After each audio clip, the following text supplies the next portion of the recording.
I just got a call from the Lincoln Park Zoo, one of the oldest zoos in the country, and they need our help. A wolf exhibit, when they built the pond, it was probably state-of-the-art, but the trees weren't as big either. Every one of those leaves that fall down that exhibit end up on that lower basin of that pond. We need to figure out a way to filter that because this is what those wolves rely on for drinking. This habitat provides a home for rare red wolves. This species used to be an apex predator in the southeastern United States, but close to extinction just 30 years ago. So the Lincoln Park Zoo plays an important role because they're trying to reintroduce the species back into nature.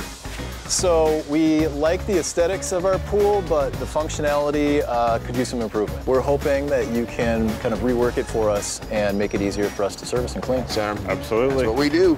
To make this habitat perfect for the wolves, there are two big elements we're going to install. We'll design those in a way that any debris is pushed to one end of the 21 by 15-foot pond, keeping the water fresh and easy for the zookeepers to clean. The zoo and I both don't want the wolves spending too much time outside their natural habitat, which means my team has just 4 days to build this pond. It's a logistical nightmare. There's always access problems. There's always some buried cable or utility line. The list goes on and on and on. We got to get all that crap out of there. Fill this all in with gravel. Why don't we walk down there and go get the rest of our parts? Working at the zoo is not very time efficient.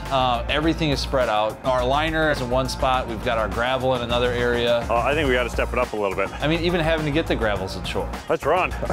Oh, man. Let's go. It's a good day. Warm it up. I'd pick this 4,000-pound rock for the centerpiece of the waterfall. Way larger than what this machine is used to handling. So we have to move this giant rock from the entrance of the wolf exhibit all the way over to the new pond. Woo! Brian has this rock hanging out over the edge, and the further he goes out with it, the more the whole machine wants to tip over. This could be a problem, huh? This rock is so large that once it's in place, we can't actually pick it back up to move it. Watch out, Chris. Look out! Brian and I still have a lot of digging to do, and it's high stakes. As I'm digging, I can feel the end of the bucket actually catching on something. What is that?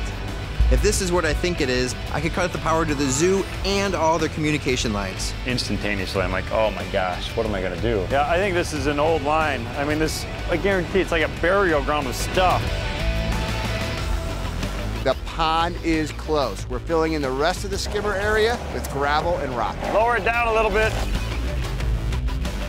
Now it's just a matter of fine-tuning the detail work and then revealing it to Dan. It's always a little bit nerve-wracking when you know somebody's going to come in and evaluate your work. I've never had to make a pond wolf-friendly in 23 years of building ponds, so I am on pins and needles waiting to make sure it passes Dan's approval.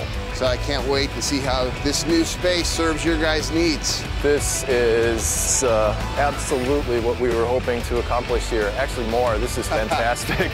I could hear it as I was walking up, but I can tell already that this is meeting all of our goals. This is great.